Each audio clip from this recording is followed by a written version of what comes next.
පොල් ගෙඩි විනාශ කරා.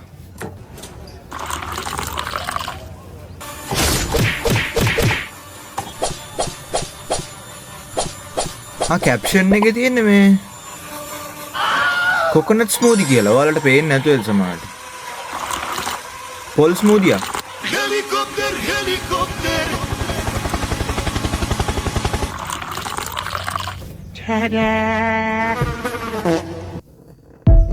ඒකේ පොඩි ලල්ලයක් තියෙනවානේ. කවුරු හරි ඉන්නවනම් හදලා මේ එවන්නකො මම ඇඩ්‍රස් එක දාන්න. කියනවා ඉතින් මෙතෙන්ට ගිහලා කියන වීඩියෝ එක ඔයා කැමැත්තෙන් හෝ අකමැත්තෙන් වීඩියෝ කොහොම හරි බලලා තියෙනවා. බලලා තියෙනවා කියන්නේ ඉතින් ලයික් එකක් දාන්න වෙනවා, කමෙන්ට් එකක් දාන්න, ෆලෝ බාරක් දාන්න වෙනවා. Facebook එකේ නම් ඉන්නේ. YouTube එකේ නම් ඉන්නේ subscribe කරන්න. ඔයාලා Facebook එකේ නම් ඉන්නේ පල්ලෙහා comment section එකේ මම ඒකේ link එක දාලා තියෙනවා. ඒක click කරලා ගිහිල්ලා මගේ අහිංසක YouTube නාලිකාව subscribe කරන්න. ඔව් ඒ ටික තමයි කියන්න තියෙන්නේ. ඉතින් මම ඉන්නේ බලවනේ subscribe කරලා support එකක් දෙන්න.